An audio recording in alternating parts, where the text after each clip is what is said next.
Hi everyone, I'm Danielle Dietrich, and today I want to give you an update on the Mid-America Milling litigation currently pending in the federal court in the Eastern District of Kentucky. So, this litigation is the litigation attacking the Disadvantaged Business Enterprise Program, the DBE program.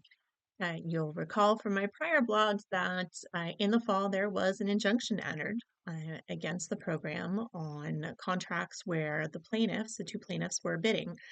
It's my understanding that those companies have aligned with a number of subcontractors in other states to bid for work, so that has expanded.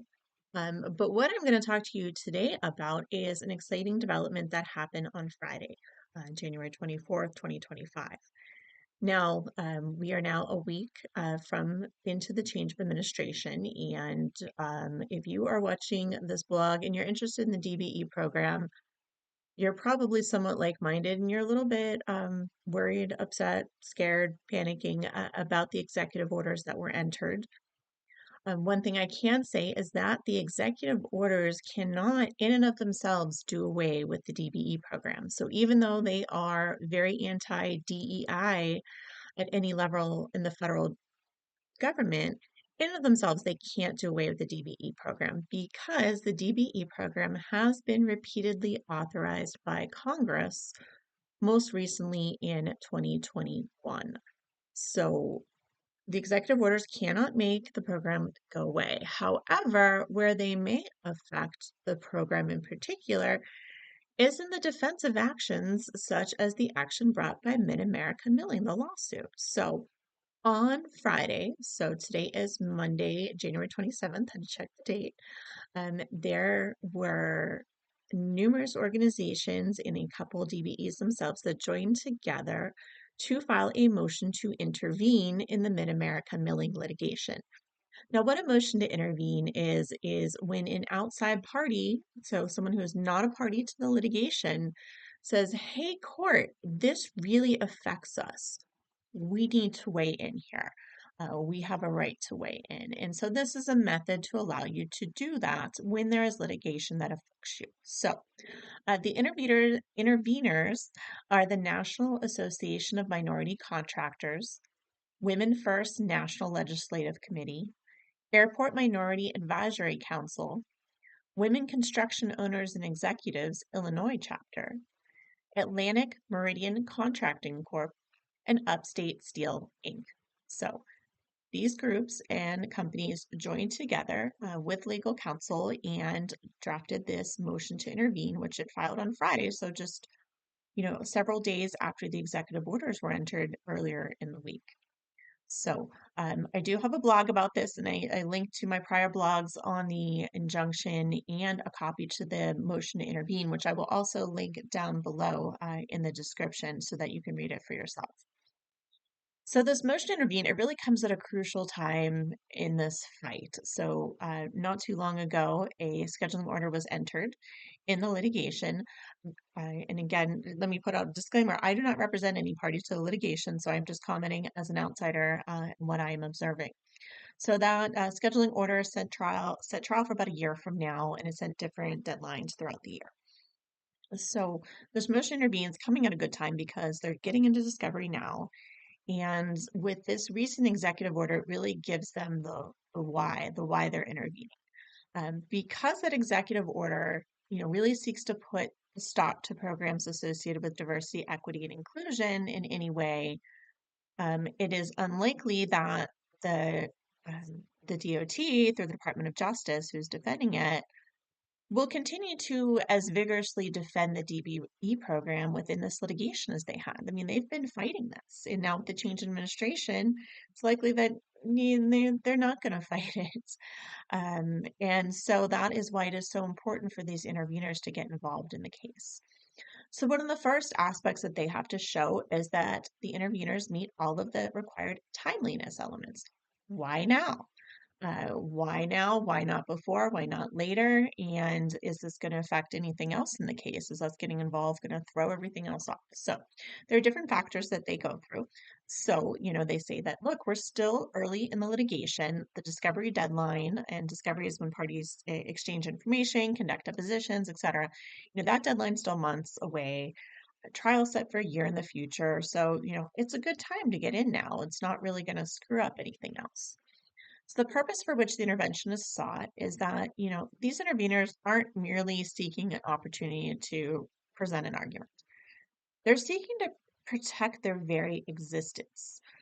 In their motion, they cite how they and their members have already been harmed by the DBE injunction, lost millions of dollars, contracting opportunities, et cetera, et cetera.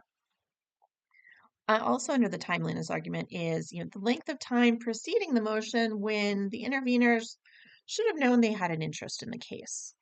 So the interveners explain why now is really this part.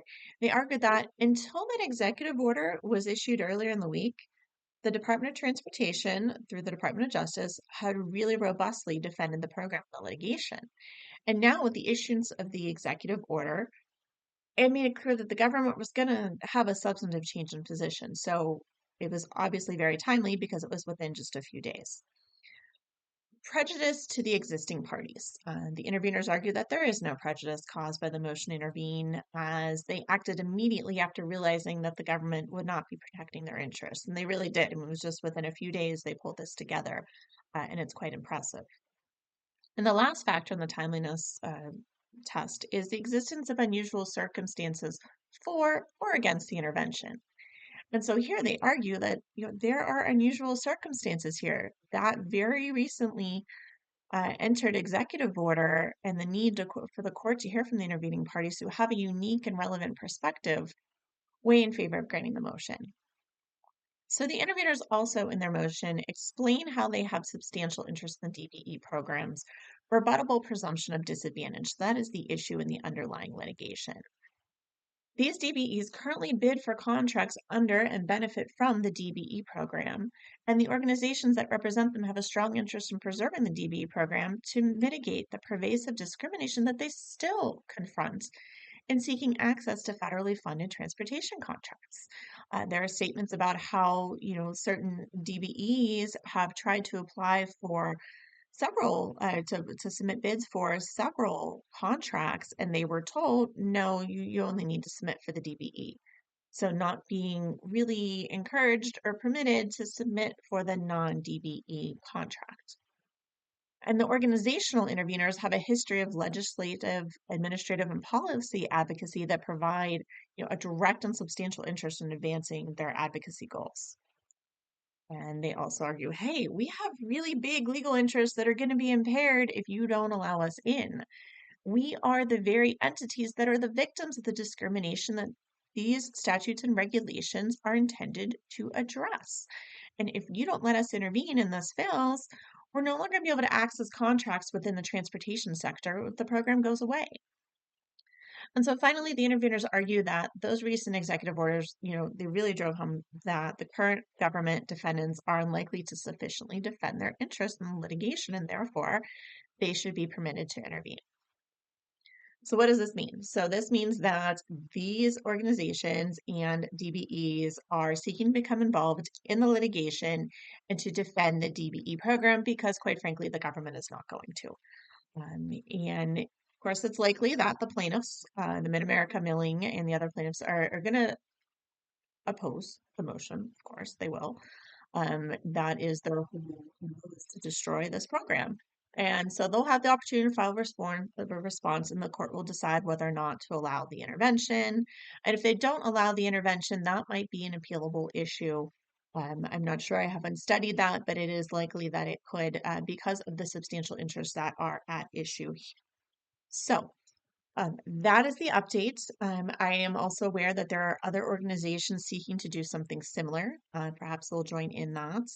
I am going to do another blog. I'm sorry, not a blog, but a vlog, another video that talks about sort of my feelings on the DBE program and the challenges to both DBE and all the other programs, WBE, MBE, and what we all can be doing to tell the story and to advance the interest and keep these programs alive. So look for that. I'm going to be uploading that right around the same time that I upload this. So thank you.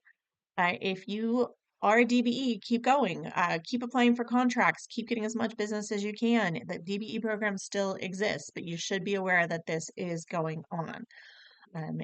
If you are a DBE and you need legal help about your DBE or other matters, please feel free to reach out to me. Thank you, and I look forward to giving you another blog in the near future.